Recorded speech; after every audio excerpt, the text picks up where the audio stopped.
வணக்கம். நேத்து பார்த்தீங்கன்னா, காங்கிரஸோட மாநில தலைவர் செல்வ பெருந்தகை டாக்டர் ராமதாஸ போய் சந்திச்சு பேசிட்டு வந்திருக்கிறார். திமுக கூட்டணியில மிக முக்கியமான ஒரு கட்சியா இருக்கிறது காங்கிரஸ். அவர் எதுக்காக ராமதாஸ போய் சந்திச்சு பேசிட்டு வராரு அப்படின்னு சொன்னா, ஒரு மரியாதை நிமித்தமான ஒரு சந்திப்பு அப்படின்னு சொல்றாங்க. தேர்தல் நெருக்கத்தில என்ன மரியாதை நிமித்தமான ஒரு சந்திப்பு வேண்டிய எனக்கு அப்படிங்கிற மாரி திமுக ஒரு ஐயப்பாடோட பார்க்க ஆரம்பிக்குது. ஏன்னா, ஒருவேளை காங்கிரஸ் வந்து திமுக கூட்டணிய விட்டு விலக்கி, அவங்க தனியா ஒரு கூட்டணி அமைக்கிறதுக்கான வாய்ப்புகள் இருக்கா? அப்படிங்கிற மாரி ஒரு யோசனையில இருக்க ஆரம்பிச்சுட்ருக்காங்க. ஏற்கனவே திமுக கூட்டணியில இருக்கவங்கலாம் ஆட்சி அதிகாரத்தில் பங்கு வேணும் அப்படின்னு கேட்குறாங்க. துணை முதலமைச்சராக வந்து போஸ்ட் அடித்து ஒட்டிக்கிட்டவரும் செல்வ பெருந்தகை தான். இப்படிப்பட்ட ஒரு சூழ்நிலை இருக்கும்போது திமுக வந்து செல்வ பெருந்தகை ராமதாஸ் சந்திப்பை வந்து வேறு கோணத்தில் அலசுகிறாங்க அப்படிங்கிற மாதிரி இருக்குது. வேறு என்ன கோணத்தில் அலச முடியும் அப்படின்னு பார்த்தீங்கன்னா, இப்போ ஏற்கனவே பாரதிய ஜனதா கட்சி, அதிமுக இவங்க கூட்டணி வந்து உறுதியாயிடுச்சு. ஆனால் உறுதியான பிறகும் பார்த்தீங்கன்னா, அமித்ஷா வந்து எடப்பாடி பழனிசாமியை ரொம்பவும் சீண்டிக்கிட்டே இருக்கிறார். அதிமுகவில் யாரோ ஒருத்தர் முதலமைச்சர் ஆவார் அப்படின்னு சொன்னார். எடப்பாடி பழனிசாமி தான் கட்சியோட பொதுச் செயலாளர் அப்படிங்கிற மாதிரி ஒரு சூழ்நிலை இருக்குது. ஆனால் தேர்தல் ஆணையமும் வந்து விசாரணை இன்னும் முடிக்கவே இல்லை. அதுக்காக நீதிமன்றத்தில் வழக்கு தொடுத்து இருந்தார்.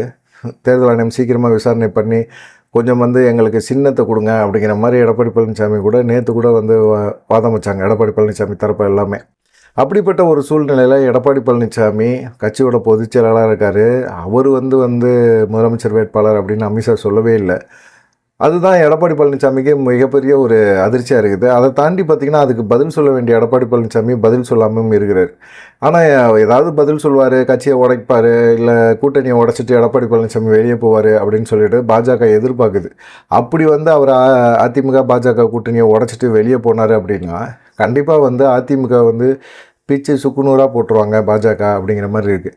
அவங்கள பொறுத்த வரைக்கும், பாஜகவை பொறுத்த வரைக்கும் அவங்களுக்கு வாக்கு வங்கியை அதிகப்படுத்தணும். அதுக்கு அதிமுக வந்து ஒற்றுமையாக இருக்க விடக்கூடாது, பிச்சிடணும் அப்படிங்கிற ஒரு எண்ணத்தில் இருக்கிறாங்க. இது எடப்பாடி பழனிசாமிக்கு நல்லா தெரியுது. என்னடா இது, நம்ம ஏதாவது ஒன்று பேசணும்னா நம்ம கட்சியை உடச்சி விட்ருவாங்க. நம்ம வந்து முதலமைச்சர் ஆகணும் 2026. ஆனால் முதலமைச்சராக முடியாத ஒரு சூழ்நிலை உருவாகும். ஆனால் பாஜகவோடையும் நம்ம கூட்டணியை விட்டு விலக முடியாத ஒரு இக்கட்டான ஒரு சூழ்நிலையில் இருக்கோம். இப்போ வந்து ரொம்ப சைலண்ட்டாக இருப்போம் அப்படிங்கிற ஒரு எண்ணத்தில் தான் இருக்கிறாரு. கட்சி நிர்வாகிகள் எதுக்கு பேசினாலுமே அவரும் அதை தான் சொல்கிறாரு. அமைதியாக இருங்க, பாஜக இப்படி தான் நம்மளை சீண்டி பார்ப்பாங்க, நீங்கள் கொஞ்சம் அமைதியாக இருந்துங்க. நான் இல்லையா, என்னைய எவ்வளோ கேவலமாக பேசுகிறாங்க, நானும் அமைதியாக தானே இருக்கிறேன். அதே போல் நீங்கள் இருந்துட்டு போங்க. எதுக்காக பாஜக விமர்சனம் பண்ணணும்? தேவையே இல்லையே. தேர்தல் சமயத்தில், தேர்தல் நெருக்கத்தில் நம்ம கட்சி உடஞ்சிருச்சு, இல்லை வாக்கு சதவீதத்தை வந்து உடச்சி விட்டாங்க அப்படின்னா திரும்பவும் ஒருங்கிணைக்கிறதுக்கு முடியாது, சாத்தியம் இல்லை அப்படிங்கிற மாதிரி எடப்பாடி பழனிசாமி சொல்லிகிட்ருக்காரு. இப்போ எடப்பாடி பழனிசாமிக்கு வேறு என்ன சாய்ஸ் இருக்குது? பாஜக மட்டும்தான் இருக்குது. இப்போ ஜிகே வாசன் இருக்கார், 2 பேர் மட்டும்தான் இருக்கிறாங்க. வேறு என்ன வாய்ப்புகள் இருக்குது எடப்பாடி பழனிசாமியை பொறுத்த வரைக்கும் அப்படின்னு பார்த்தீங்கன்னா, விஜய் இருக்கார், தாவேகா விஜய் இருக்கார், நாம் தமிழர் கட்சி சீமான் இவங்களோட பேச்சுவார்த்தை நடத்துகிறாங்க அப்படிங்கிற மாதிரி எடப்பாடி பழனிசாமி தரப்பில் மட்டும்தான் சொல்லிகிட்டே இருக்கிறாங்க. பாமக, தேமுதிக 2 கட்சிகளையும் கொண்டு வரணும். ஆனால் பாமக பொறுத்த வரைக்கும் பார்த்திங்கன்னா, இப்போது ராமதாஸோட அணி ஒன்று, அன்புமணி ராமதாஸோட அணி ஒன்று அப்படின்னு 2ஆக பிரிஞ்சு கிடக்குது. ஆனால் பாஜக கூட கூட்டணி வைக்கணும் அப்படின்னு சொல்லி அன்புமணி ராமதாஸ் தான் உறுதியாக இருக்கிறாரு. ராமதாஸும் வந்து பாஜகவோட கூட்டணி வைக்கிறதுக்கான ஒரு சூழ்நிலை உருவாக்குறாரு. அவர் ஆடிட்டர் குருமூர்த்தி இதெல்லாம் பேச்சுவார்த்தை நடத்தும்போது கூட அவர் கூட பேச்சுவார்த்தை நடத்துறதுக்கு செய்கிறாரு, பேசுகிறாரு, எல்லாமே பண்ணுறாரு.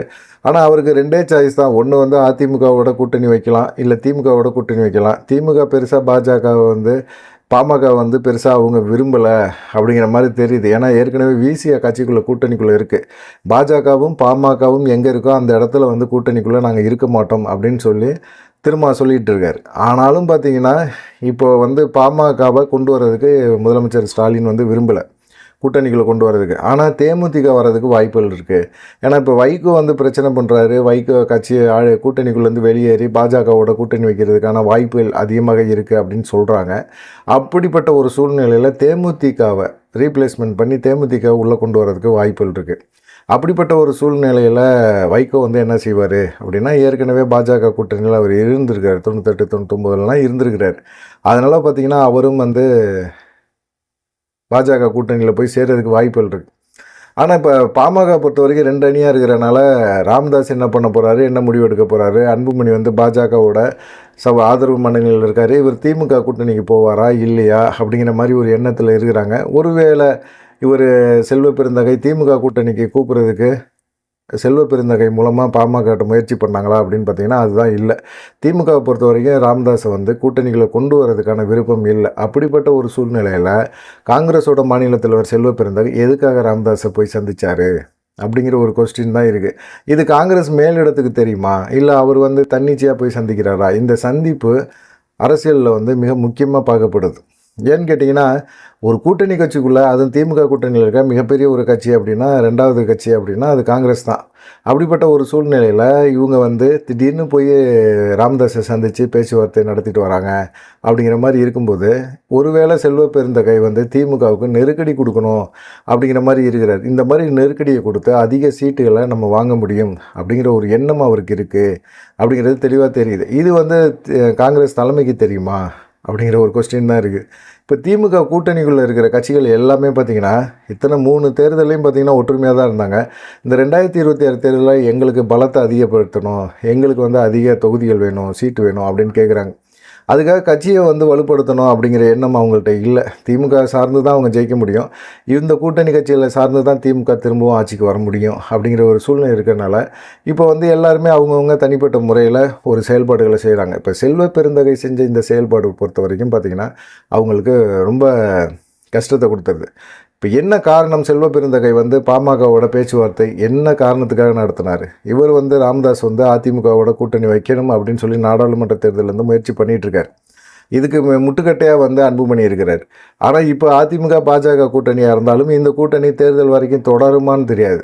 ஆனால் எப்போ வேணாலும் எடப்பாடி பழனிசாமி அதை உடச்சிட்டு போயிடலாம் அப்படிங்கிற மாதிரி ஒரு சூழ்நிலை இருக்குது. அப்படி உடச்சிக்கிட்டு அதிமுக வரும்போது அதிமுகவோட கூட்டணி வைக்கிறதுக்கு காங்கிரஸ் முயற்சி செய்தா, பாமக மூலமாக, அது ராமதாஸ் மூலமாக கூட்டணியை வைக்கிறதுக்கு முயற்சி பண்ணுறாங்களா அப்படிங்கிற ஒரு டவுட்டு திமுகவுக்கு இருக்குது. ஏன்னா இப்போ எப்படியா இருந்தாலுமே அதிமுக பாஜக கூட்டணி தொடருக்கு வாய்ப்பு கம்மி, ரொம்ப கம்மி அப்படிங்கிற மாதிரி தான் எல்லாருமே சொல்கிறாங்க. இந்த மாதிரி சூழ்நிலையில் எடப்பாடி பழனிசாமி ஜெயிக்கணும் அப்படின்னம்னா ஒரு ஒருங்கிணைந்த அதிமுக இல்லை, வலுவான ஒரு அதிமுக அவர் கையில் இல்லை. கட்சியும் சின்னமும் மட்டும்தான் இருக்குது. எடப்பாடி பழனிசாமி மிகப்பெரிய ஆளுமையும் கிடையாது. அப்படிப்பட்ட சூழ்நிலையில் ஒரு மெகா கூட்டணி வைக்கணும். மெகா கூட்டணி அமைக்கிறதுக்கு பாரதிய ஜனதா கட்சியை விட்டால் வேறு கட்சி அவர்கிட்ட இல்லை. ஆனால் பாரதிய ஜனதாவும் பார்த்திங்கன்னா எடப்பாடி பழனிசாமியை ரொம்ப சீண்டிக்கிட்டே இருக்கிறாங்க. எடப்பாடி பழனிசாமி முதலமைச்சருக்கு இல்லை அப்படிங்கிற மாதிரி சொல்கிறாங்க. அதிமுகவில் ஒருத்தர் முதலமைச்சர் ஆவார், கூட்டணி ஆட்சி அப்படிங்கிறாங்க. இவங்க கூட்டணி ஆட்சிக்கு ஒத்துக்கலை. ஆனால் எடப்பாடி பழனிசாமி பேச்சுவார்த்தை நடத்துகிறவங்க எல்லாருமே பார்த்திங்கன்னா கூட்டணி ஆட்சிக்கு தான் அவங்க மெயினாக சொல்கிறாங்க. முதல்ல குறிப்பாக பார்த்திங்கன்னா தாவேகா விஜயும் சீமான் பாமக இவங்க எல்லாருமே வந்து இப்போ ராமதாஸ், பாமகவோட ராமதாஸ், இவங்க எல்லாருமே பார்த்திங்கன்னா இப்போ எடப்பாடி பழனிசாமியோட ரகசியமாக பேச்சுவார்த்தை நடத்துகிறாங்க. ராமதாஸுக்கு வந்து பார்த்திங்கன்னா பாஜகவோட கூட்டணி வைக்கிறதுல விருப்பமே கிடையாது. பாஜகவோட கூட்டணி வச்சனால தான் நாடாளுமன்ற தேர்தலில் பாமக மிகப்பெரிய அளவில் ஒரு தோல்வியை சந்திச்சுது அப்படிங்கிறது தான் அவருடைய எண்ணமாக இருக்குது. அதுக்கு முன்னாடிலாம் பயங்கரமான ஒரு வெற்றியெல்லாம் ராமதாஸ் கொடுத்தாரு போல இருக்குது. அவராக ஒரு கற்பனை பண்ணிக்கிறார். எங்கே இப்போ தான் வந்து எடப்பாடி பழனிசாமி தான் வந்து உங்களுக்கு தேர்தல் செலவும் தந்துடுறோம், காசும் கொடுத்துட்றோம், பெட்டியும் கொடுத்துட்றோம், உங்களுக்கு இதுக்கு நீங்கள் பாட்டுக்கு நின்றுக்கலாம் அப்படிங்கிற மாதிரிலாம் ஒரு வாய்ப்பை ஏற்படுத்தி கொடுக்குறாங்களே. ஏன் இதை பாஜக செய்யாதான்னா பாஜகவும் செய்வாங்க, ஆனால் அந்த அரசியலை வந்து அவங்க பெருசாக கையில் எடுக்கலை அப்படிங்கிற மாதிரி தான் தெரியுது. ஆனால் ராமதாஸ்கிட்ட வந்து இப்போ செல்வ பெருந்தகை சந்தித்து பேசின அந்த ஒரு விஷயம், ராமதாஸ் மூலமாக அதிமுகவில் வந்து ஒரு வலுவான கூட்டணியை உருவாக்குறதுக்கான முயற்சி நடக்குது. தாவேகா, சீமான், பாமக, காங்கிரஸ் இந்த 4 கட்சிகளுமே ஒரு கூட்டணி அமைக்கிறதுக்கான வாய்ப்புகள் இருக்குது. எடப்பாடி பழனிசாமி பாஜக விட்டு கண்டிப்பாக தேர்தல் நெருக்கத்தில் இல்லை தேர்தல் ஆணையம் வந்து இந்த வழக்கெல்லாம் விசாரித்து ஒரு கருத்து சொல்கிற வரைக்கும் இவங்க வந்து இந்த பாஜகவோட கூட்டணியில் இருப்பாங்க. அதுக்கப்புறமா பார்த்திங்கன்னா அந்த கூட்டணியை உடச்சிட்டு இவங்க ஒரு கூட்டணி அமைப்பாங்க, இந்த 4 கட்சிகளும் கூட்டணி அமைப்பாங்க அப்படிங்கிற மாதிரி சொல்கிறாங்க. இதில் வந்து பார்த்திங்கன்னா விஜயோ சீமானோ பாமகவோ இவங்க காங்கிரஸோ இவங்க 4 பேருமே ஆட்சி, எடப்பாடி பழனிசாமி ஆட்சி அமைச்சாலும் அந்த ஆட்சி அதிகாரத்தில் பங்கு கேட்பாங்க, இதுக்கு வந்து ஒத்துக்கணும் அப்படிங்கிற மாதிரி சொல்கிறாங்க. அதே போல் வந்து அமித்ஷா வந்து தொடர்ந்து ஒரு விஷயத்தை வந்து எடப்பாடி பழனிசாமி மேலே சுமத்திக்கிட்டே இருக்கிறாரு. அதில் மிக முக்கியமாக பார்த்திங்கன்னா கூட்டணி ஆட்சி அப்படிங்கிறத அமித்ஷா தெளிவாக சொல்லிக்கிட்டே இருக்கிறார். எடப்பாடி பழனிசாமி டெல்லியில் போய் அமித்ஷாவை ஒரு 3 கார் மாறி போய் சந்தித்து பேச்சுவார்த்தை நடத்திட்டு முடிச்சுட்டு வந்தார். கூட்டணி தொடர்பான பேச்சுவார்த்தையை தான் முடித்தார். அதுக்கு முன்னாடி அவருடைய சம்பந்தி, அவருடைய பையன் இவங்க மேலெல்லாம் பார்த்திங்கன்னா வருமான வரித்துறை, அமலாக்கத்துறை இவங்கெல்லாம் வந்து ரைடு பண்ணிடுவாங்க, கண்டிப்பாக மாட்டிட்டு நிற்கிறாங்க அப்படிங்கிற ஒரு எச்சரிக்கை கொடுத்து தான் கூப்பிட்டு வர வச்சாங்க. பேசினார். அப்போ அந்த கூட்டணி பேச்சுவார்த்தை நடக்கும்போது அமித்ஷா வந்து எடப்பாடி பழனிசாமிகிட்ட கூட்டணி ஆட்சி அப்படிங்கிறத உறுதிப்படுத்தியிருக்கிறாரு அப்படிங்கிற ஒரு தகவலை சொல்கிறாங்க. எடப்பாடி பழனிசாமி அங்கே கூட்டணி ஆட்சிக்கு ஒத்துக்கிட்டு வந்து இங்கே வந்து தமிழ்நாட்டை பொறுத்த வரைக்கும் கூட்டணி ஆட்சி இல்லை அப்படிங்கிற மாதிரி அவர் பேசுகிறாரு. ஆனால் அவர் அமித்ஷா வந்து திரும்பவும் அழுத்தம் திருத்தமாக சொல்லும்போதே அங்கே ஏதோ எடப்பாடி பழனிசாமி அதிமுகவுக்கும் அதிமுக தொண்டர்களுக்கும் அதிமுக நிர்வாகிகள்கிட்டையும் எதையோ ஒரு விஷயத்த மிகப்பெரிய ஒரு விஷயத்த மறைக்கிறாரு அப்படிங்கிறத குற்றம் சாட்டுறாங்க. ஆனால் எடப்பாடி பழனிசாமி அப்படிலாம் கிடையாது, நாங்கள் கூட்டணி ஆட்சிக்கு நான் ஒத்துக்கலை அப்படின்னு சொன்னால் அப்போ கூட போன எஸ்பி வேலுமணி, சிவி சண்முகம், இவங்க எல்லாத்துக்கும், கேபி முனுசாமி, இவங்க எல்லாத்துக்கும் இந்த விஷயம் தெரிஞ்சிருக்கும். அட்லீஸ்ட் அவங்களாவது வந்து இதுக்கான ஒரு பதிலை சொல்லணும். ஆனால் எடப்பாடி பழனிசாமி அவங்கள பதில் சொல்ல அனுமதிக்கிறது கிடையாது. அவங்கள்ட்டையும் வந்து சரியாக வந்து எதையுமே செய்தியாளர் சந்திப்பில் பேசாதீங்க அப்படிங்கிற மாதிரி ஒரு கட்டுப்பாடை வச்சிருக்கிறார் அப்படிங்கிற மாதிரி சொல்கிறாங்க. சரி, இப்போ வந்து பொறுத்த வரைக்கும் பார்த்தீங்கன்னா திமுக கூட்டணி உடஞ்சிரும், காங்கிரஸும் வெளியே வர்றதுக்கு வாய்ப்புகள் அதிகமாக இருக்குது. அப்படிப்பட்ட ஒரு சூழ்நிலையில் காங்கிரஸ், தாவேகா, பாமக, சீமான், எடப்பாடி பழனிசாமி, அப்புறமா விசிகா, இவங்க எல்லாமே ஒரு கூட்டணியாக அமைக்கிறதுக்கு வாய்ப்புகளை உருவாக்குறாங்க, எடப்பாடி பழனிசாமி தரப்பில் உருவாக்குறாங்க. அப்போ வந்து எடப்பாடி பழனிசாமிக்கு இவங்கெல்லாம் கொடுக்குற ஒரு சாய்ஸ் என்னென்னா, உங்களை பொறுத்த வரைக்கும் திமுக வெளியேறணும், திமுக திரும்பவும் ஆட்சியில் வரக்கூடாது, திமுக கூட்டணியை உடைக்கணும், அதுக்கெல்லாம் நாங்கள் தயாராக தான் இருக்கிறோம்.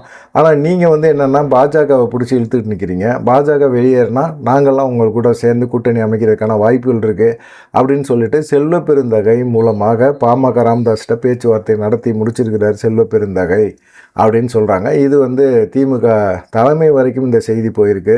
அதனால் செல்வ பெருந்தகை மேலே திமுக தலைமை கொஞ்சம் டென்ஷனாக இருக்கிறாங்க, கோபமாக இருக்கிறாங்க அப்படிங்கிற மாதிரி சொல்கிறாங்க. பார்க்கலாம் என்ன நடக்கும் அப்படின்னு சொல்லி. நீங்கள் இந்த கூட்டணி இப்படி ஒரு கூட்டணி அமைஞ்சால் என்ன நடக்கும்? இல்லை பாஜக வந்து எடப்பாடி பழனிசாமி ஏதாவது பேசட்டும், இல்லை எடப்பாடி பழனிசாமி ஏதாவது பாஜகவை கழட்டி விட்ற மாதிரி பேசட்டும், அதிமுக கட்சியவே உடைக்கிற நிலைமையில் அவங்களும் இருக்கிறாங்க. பார்க்கலாம் என்ன நடக்கும் அப்படிங்கிறத. நீங்கள் என்ன நினைக்கிறீங்க அப்படிங்கிற ஒரு விஷயத்தை மறக்காமல் கமெண்ட் பண்ணிட்டு போங்க. நன்றி, வணக்கம்.